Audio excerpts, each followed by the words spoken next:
Assalamualaikum warahmatullahi wabarakatuh.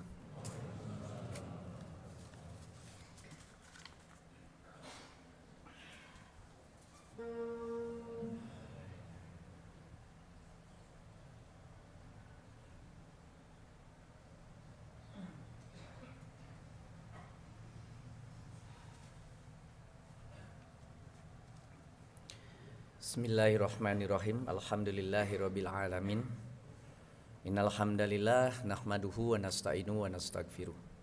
Wa na'udzubillahi min shururi anfusina wa min sayyiati a'malina. May yahdihillahu fala mudhillalah wa man yudlilhu fala hadiyalah. Asyhadu an la ilaha illallah wa asyhadu anna Muhammadan abduhu wa rasuluh. Allahumma sholli ala sayyidina Muhammad wa ala alihi wa sahbihi wasallam, amma ba'du. Bismillahirrahmanirrahim. Ya ayyuhalladzina amanu, hai orang-orang yang beriman, ittaqullaha haqqa tuqatih wa la tamutunna illa wa antum muslimun. Marilah kita semua hadirin sekalian bersyukur kepada Allah atas apa yang telah diberikan kepada kita, atas kesehatan yang memungkinkan kita hadir di sini, atas keimanan yang selalu ada di dalam hati kita, keislaman, termasuk syariat kehadiran orang tua yang mengakibatkan kita hidup dan kita dibimbing, dibina sejak kecil sampai tua, sampai kita punya anak lagi, sampai kita punya cucu, dan berbagai hal yang pantas kita syukuri yang kita tidak rasakan karena hadir setiap saat. Seperti bekerjanya para sel di dalam tubuh kita yang membuat apapun yang sudah mati diganti. Sel kulit, sel tangan, yang ada di tangan, yang ada di darah, yang ada di kaki, semua berganti dan semua hidup tanpa kita suruh.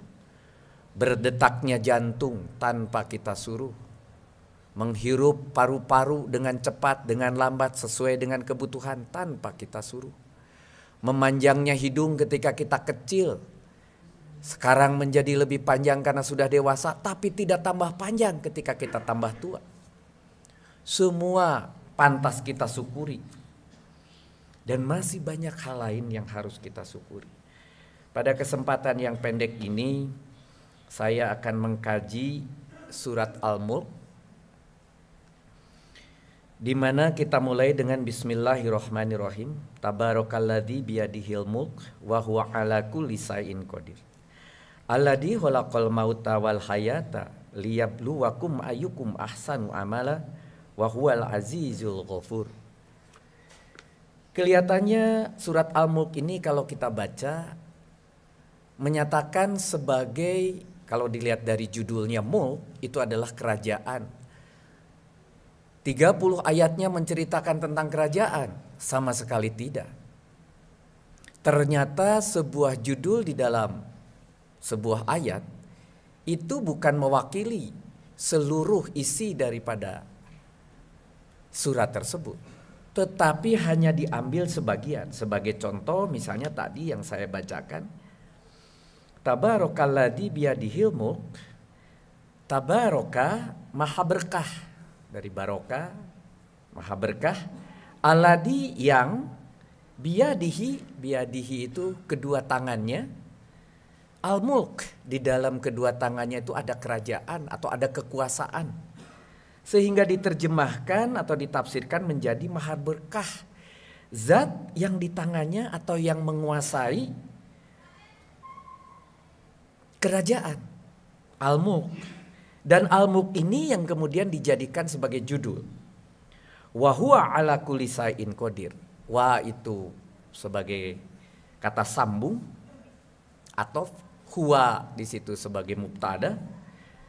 Qadirun itulah sebagai khobarnya. Dia ingin menyatakan bahwa dia itulah, dalam hal ini Allah yang kita sebut di depan, adalah qadirun, adalah maha kuasa. Di tengahnya dikasih ala kuli sayin. Ala itu atas, kuli segala, sayin itu sesuatu. Sehingga kita terjemahkan menjadi Dia maha kuasa atas segala sesuatu. Dia dalam hal ini menunjuk kepada Allah, yaitu yang dinyatakan sebagai zat yang menguasai kerajaan. Inilah yang kemudian dijadikan sebagai judul Al-Mulk, yang kemudian kita baca setiap malam Jumat dengan berbagai faedahnya. Tetapi mari kita lihat dari ayat berikutnya, misalnya ayat yang kedua. Alladzi yang kholaqo menciptakan, al-mauta menciptakan maut, menciptakan kematian. Jadi kematian yang hadir kepada kita yang hidup itu adalah datang dari Allah. Bukan sebuah ketidaknikmatan, bukan sebuah musibah kalau ada sesuatu yang mati. Itu adalah diciptakan atau kholaqo oleh Allah. Disambung dengan wa kembali al-hayata, yaitu kehidupan. Jadi Allah menciptakan kematian dan kehidupan, dan kedua-duanya adalah milik Allah. Sering kita mengatakan kalau tidak nyaman itu adalah berkah, kenikmatan. Ketika kita tidak merasakan nyaman dengan kehadiran takdir di depan kita, kita sebut adalah musibah. Jangan. Dua-duanya datang dari Allah. Dua-duanya ujian. Kenikmatan yang kita sebut nikmat itu adalah ujian yang paling berat. Termasuk harta kekayaan. Begitu juga sesuatu yang tidak nikmat itu pun jelas ujian yang sudah didefinisikan oleh kita. Kalau yang tidak nikmat jelas ujian. Tapi ingat, yang kita sebut nikmat pun adalah ujian. Datang dari Allah. Alladzi khalaqal mauta wal hayata, yang menciptakan kematian dan kehidupan. Li yabluwakum, di sini adalah bagi atau untuk menguji kamu. Siapa di antara kamu? Ayu itu siapa? Siapa saja? Kum itu kalian. Diterjemahkan jadi siapa saja di antara kamu, atau sebetulnya siapa saja di antara kalian, ayukum ahsanu amala, yang lebih baik amalnya. Jadi kehadiran kematian dan kehidupan bagi kalian adalah sebagai ujian. Yang lebih baik amalnya, artinya mereka-mereka yang baik amalnya, maka dia akan mendapatkan sesuatu, nanti diterangkan di dalam ayat-ayat berikutnya. Diteruskan di situ, wahuwal azizul ghafur, itu hanya sebagai keterangan. Dia wahuwal azizul ghafur, dia yang maha perkasa, yaitu yang aziz. Al-ghafur, maha pengampun. Ghafaro, yaghfaru, itu dari pengampunan artinya. Jadi ketika kita baca ayat kedua, itu sudah tidak berbicara lagi langsung tentang kerajaan, tetapi menunjukkan informasi tentang kekuatan daripada Allah yang telah menciptakan kita, yang telah bisa mematikan kita. Kita lihat di ayat yang ketiga. Alladzi yang kholaqo menciptakan sab'a samawati tibaqo. Sab'a itu 7, samawati itu langit, tibaqo berlapis-lapis. Allah yang telah menciptakan langit berlapis-lapis. Ilmuwan sampai detik ini pun tidak ada yang sudah bisa mendefinisikan langit yang pertama sekalipun. Walaupun sudah ada teropong Hubble yang bisa menembus di luar angkasa sana sampai melihat bermiliar-miliar bintang, beribu-ribu galaksi yang begitu luas, di mana bumi hanya sebagai titik nutfah yang sangat kecil. Dan di antara bumi yang sangat kecil itu hidup kita nebeng yang kecil lagi. Tidak pantas kita kemudian bersombong diri, karena kita hanya penumpang kecil di bumi yang kecil, di alam semesta yang begitu besar. Itu pun ternyata masih banyak yang lebih besar lagi yang Allah katakan Allah telah menciptakan 7 lapis langit yang berlapis-lapis. Sab'a samawati tibaqo. Ma taro fi khalqi rahman. Kamu tidak akan melihat pada ciptaan Tuhan yang maha pengasih. Minta faud, ketidakseimbangan. Artinya Allah menciptakan begitu sempurna, begitu seimbang. Tidak ada bulan yang tidak berputar pada porosnya. Dia akan berputar dalam 1 bulan 29,5 hari. Dan kemudian dia bergeser ke utara dan ke selatan. Bumi mengelilingi matahari, kadang-kadang ke utara 23 derajat, ke selatan 23 derajat. Bergeser setiap tahun. Dan kemudian matahari bergerak di Bima Saktinya. Dan Bima Sakti bergerak di antara tata surya dan kemudian bergerak dengan mengikuti aturan yang telah Allah buatkan. Sampai kemudian diteruskan di sini, Farji'il basoro, lihatlah sekali lagi, basoro, lihatlah sekali lagi. Allah menantang kita untuk coba lihat sekali lagi. Diteruskan, hal taro min futur, adakah kamu melihat ketidakseimbangan? Artinya Allah menantang kita, coba lihatlah sekali lagi. Kalau bahasa ilmuwan disebutnya research. Lakukanlah research. Carilah adakah ketidakseimbangan. Baik itu di alam semesta atau di tubuh kita. Kaki kanan dengan kaki kiri berjalan dengan seimbang. Tangan kanan dengan tangan kiri, telunjuk dengan jempol dan sebagainya. Semua sudah seimbang. Allah ciptakan. Sehingga Allah menantang kita di dalam ayat ketiga itu. Lihatlah sekali lagi, farji'il basoro, begitu. Nah, jadi surat Al-Mulk yang diberi nama kerajaan ini ternyata mengambil dari ayat yang pertama saja. Allah yang memiliki, yang menguasai segala kerajaan. Allah Maha Kuasa atas segala sesuatu, itu aja. Ayat pertama saja yang dijadikan judul. Namun dari 29 ayat yang tersisa, saudara nanti membuka di rumah, tidak akan pernah lagi menceritakan tentang kerajaan. Sesuai dengan judulnya bahwa itu kerajaan, saudara tidak akan temukan di 29 ayat yang lain. Judul surat dalam Al-Quran hanya mengambil dari salah satu tema saja.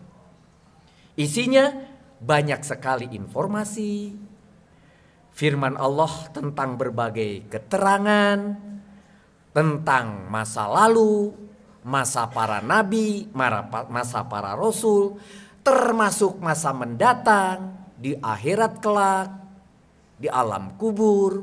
Kemudian kalau yang kita insya Allah masuk surga, diceritakan pula tentang surga. Naudzubillahi min dalik, walaupun diceritakan tentang neraka, ada semua di dalam Al-Quran.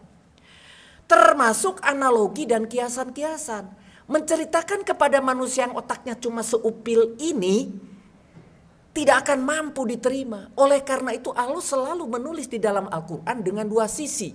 Satu sisi untuk para ilmuwan, nanti ujung-ujungnya adalah hisab. Sampai tahu kapan datangnya bulan, kapan hilangnya bulan, kapan ada gerhana. Para ilmuwan di tubuh manusia ada dokter mata, dokter hidung, dokter kulit, ahli tulang, ahli internis. Itu semua untuk para ilmuwan ada di dalam Al-Quran. Tapi juga banyak untuk mereka yang ummi. Contohnya, dibuatlah gerhana untuk menunjukkan, lihatlah matahari, bulan dan bintang lurus pada porosnya. Pada tanggal sekian, pada menit sekian akan terlihat matahari di atas Ka'bah dan saudara boleh melakukan ru'yat arah kiblat di rumah saudara masing-masing. Semua itu ditunjukkan dengan mudah dari Allah. Begitu juga nanti urusan misalnya yang namanya idah dan sebagainya. Untuk para ilmuwan ada penjelasannya. Untuk masyarakat umum juga ada dengan mudah. Dikasih tanggal dengan sederhana. 3 bulan 10 hari itu ada penjelasannya dari Allah. Banyak sekali perumpamaan dan kiasan di dalamnya sehingga bagi kita yang mau berpikir semuanya menjadi mudah dan menjadi terang benderang. Mari kita lihat di dalam Al-Mulk ayat ke-2 sampai 5 tadi. Diteruskan nanti dengan ayat ke-19, ayat ke-15, ayat ke-23, ayat ke-24. Isinya adalah kaunia. Apa itu kaunia? Kauliah adalah apa yang Allah katakan. Kauliah dikatakan melalui Jibril, diterima oleh Rasul Muhammad. kemudian dicatatkan oleh para rasul, kemudian zaman Utsman dibukukan yang disebut sebagai Mushaf Utsmaniyah sekarang ini.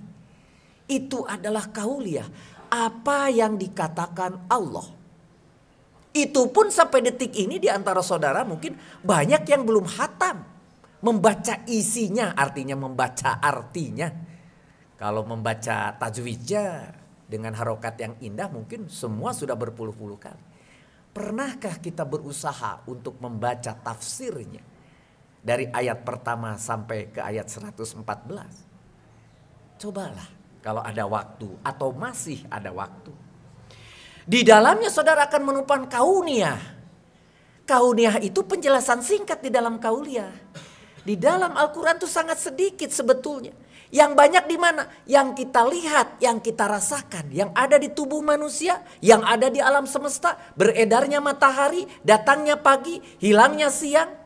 Itu adalah kauniyah. Bagaimana itu bisa terjadi? Jatuhnya barang dari atas ke bawah, mengalirnya air dari ketinggian sampai ke bawah, muncratnya air dan sebagainya. Turunnya hujan, dari mana datang airnya kalau bukan dari awan? Dari mana awan datangnya kalau tidak diuapkan? Dari mana uap datang kalau tidak ada air yang diuapkan? Dan sebagainya. Kemudian ada petunjuk sedikit di dalam ilmu kauliyah yaitu di Al-Quran. Tetapi yang paling banyak yang ada di alam semesta yang harus kita pelajari sendiri. Itu kauniyah. Di dalam surat Al-Mulk dijelaskan di ayat ke-2 sampai 5. Ke-15, ke-19, ke-23 sampai 24. Artinya Al-Mulk yang judulnya kerajaan, isinya pun banyak mengandung penjelasan tentang kauniyah. Kemudian ada lagi ayat 6 sampai 14 secara kontinu, 6 sampai 14 secara kontinu menjelaskan tentang neraka. Neraka dijelaskan oleh Allah juga dalam dua sisi. Bagi orang yang berpikir dan baru bagi Umi. Kalau bagi Umi dijelaskan. Kalau nanti di neraka saudara kemudian akan diberi makan yang buahnya seperti buah zakun. Minumnya seperti tembaga yang mendidih dan sebagainya. Untuk yang Umi untuk menjelaskan bahwa betapa tidak nikmatnya di neraka. Untuk mudah dicerna oleh otak kita yang kecil. Kenyataannya walau alam seperti apa kesulitan yang dihadapi nanti di neraka. Akan jauh lebih parah daripada itu. Dikatakan misalnya di dalam Al-Mulk ayat ke-6. Dan orang-orang yang ingkar kepada Tuhannya akan mendapat azab jahanam. Dan itulah seburuk-buruk tempat kembali. Kata seburuk-buruk tempat kembali tidak bisa digambarkan dalam bentuk ketika saya SD. Ada orang kemudian lidahnya dipotong, ada punggung disetrika, begitu. Itu hanya untuk gambaran bahwa betapa tidak nyamannya di neraka. Walau alam seperti apa sebenarnya. Dia katakan di sini, Allah katakan seburuk-buruk tempat kembali. Para ilmuwan atau kita yang berpikir mulai berpikir apa yang membuat kita tidak nyaman. Di ayat ke-16 sampai ke-18 disambung dengan ayat ke-20 sampai ke-22 diberikan ancaman di situ kepada kita. Dikatakan di dalam Al-Mulk 16 sebagai contoh, sudah merasa amankah kamu bahwa Dia yang di langit tidak akan membuat kamu ditelan bumi ketika tiba-tiba ia terguncang? Artinya Allah mengingatkan jangan merasa aman. Kalau saudara sudah punya BPJS kelas 1 amanlah, nanti ke rumah sakit pasti sudah ada yang ngurus. Apalagi punya asuransi pribadi amanlah. Apalagi ditambah mobil masih banyak amanlah. Rumah masih ada amanlah. Sawah masih amanlah. Jangan merasa aman. Akan dengan mudah Allah mengambil dari kita. Kalau kita merasa hebat dengan punya sebuah motor, besok lusa dikasih penyakit yang harganya 20 juta hilang tuh motor kepaksa. Kemudian kita merasa hebat punya mobil, besok lusa dikasih penyakit yang harganya 300 juta hilang tuh mobil. Dan sebagainya. Dengan mudah Allah akan mengambil dari kita dengan caranya. Allah mengancam di dalam Al-Mulk ayat ke-16, 18, kemudian 20 sampai 22. Ditunjukkan berbagai ancaman yang pernah diberikan kepada kaum terdahulu. Di situ digambarkan. Ada gempa bumi, ada hujan batu dari langit dan lain-lain. Tidak ada penolong dari ancaman tersebut kecuali Allah. Dan yang terakhir kita rasakan bersama-sama 2 tahun kena corona. Siapa yang menyangka bahwa akan ada sebuah benda kecil yang tidak kita lihat, yang gaib, yang bisa membuat kita takut, keluar rumah pun tidak berani. Bayangkan, benda yang kita tidak lihat seperti corona. Kemudian ayat ke-25 ke-28, di situ ada ditemukan waktu ancaman tiba. Di dalam Al-Mulk 25 dan 26 dikatakan, dan mereka berkata, kapan datangnya ancaman itu jika kamu orang yang benar? Ini nantang ini. Mereka itu menantang, kapan datangnya ancaman itu jika kamu orang yang benar, begitu. Katakanlah, Allah mengatakan kepada Rasul tentunya, katakanlah hai Muhammad, sesungguhnya ilmu tentang hari kiamat itu hanya ada pada Allah, dan aku hanyalah seorang pemberi peringatan dan menjelaskan. Aku di sini Muhammad. Jadi dia harus mengatakan kepada manusia bahwa itu semua hanya Allah yang tahu, dan Rasul Muhammad hanya pemberi peringatan dan menjelaskan. Siapa yang mengikuti peringatan tentunya akan terbebas dari ancaman tersebut. Nah, itu batang tubuhnya. Mari kita lihat awal dan akhir dari Al-Mulk. Ayat pertama, ayat ke-29 dan ke-30, ayat terakhir, depan dan belakang, isinya hanya keterangan umum. Di tengahnya tadi ada tentang neraka, ada tentang ancaman, ada tentang penciptaan yaitu kauniyah, dan kemudian ada kapan waktunya tiba, dan terakhir Allah mengatakan di dalam ayat ke-29 dan 30, katakanlah, dialah yang maha pengasih, kami beriman kepadanya dan kepadanya kami bertawakal. Maka kelak kamu akan tahu siapa yang berada dalam kesesatan yang nyata. Ayat 30-nya penutupnya, katakanlah. Ingat, di dalam Al-Quran banyak itu katakanlah. Kul, maka disebut kauliyah. Katakan, perkataan Allah. Katakanlah, terangkanlah kepadaku, jika sumber air kamu menjadi kering, maka siapa yang akan memberimu air yang mengalir? Emang kita bisa mengadakan air kalau bukan Allah? Oh bisa Pak, katanya turunkan aja hujan buatan. Siapa bilang hujan buatan itu bisa dijamin ada? Padahal setiap saat kita mendapatkan hujan dengan gratis, tanpa kita sadari itu sebuah kenikmatan. Oleh karena itu, pada kesempatan yang berbahagia ini, saya ingin mengingatkan kepada kita semua, jangan sekali-kali sombong. Di dalam surat Al-Mulk, alat kerajaan, di dalamnya ternyata banyak keterangan. Baik itu tentang kebesaran Allah, baik itu tentang neraka, baik tentang ancaman, baik tentang kapan ancamannya tidak. Mudah-mudahan kita mendapat keberkahan dari Allah Subhanahu wa taala. Barakallahu li wa lakum fil Qur'anil azim.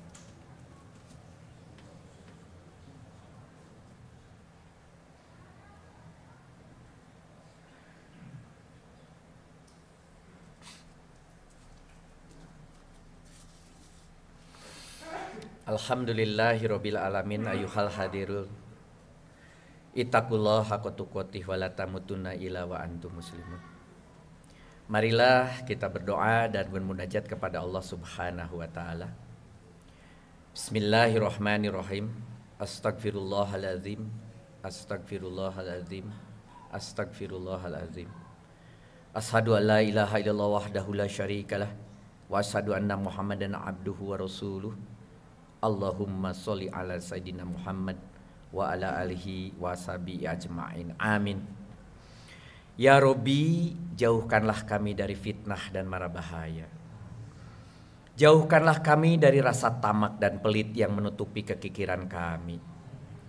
Jauhkanlah kami dari rasa sombong dan arogan yang menjauhkan kami dari rendah hati dan sabar.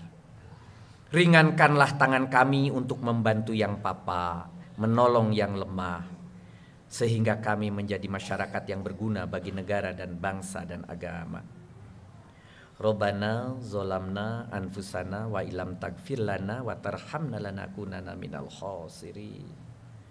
Robbana hablana min azwajina wa durriyatina qurrata ayun waj'alna lil muttaqina imama. Robbana taqabbal minna innaka antas samiul alim. Robbana la tuzigh qulubana ba'da idh hadaitana wa hab lana min ladunka rahmah innaka antal wahhab. Rabbana ighfir lana dzunubana wa kafir 'anna sayyi'atina wa tawaffana ma'al abror. Rabbana atina fid dunya hasanah wa fil akhirati hasanah wa qina azabannar. Wa adhilnal jannata ma'al abror ya azizu ya ghafar ya rabbal alamin. Inna nas'aluka ridhoka wal jannah wa na'udzubika min sakhatika wan nar. Subhana rabbika rabbil izzati amma yasifun. Wassalamun alal mursalin walhamdulillahi rabbil alamin.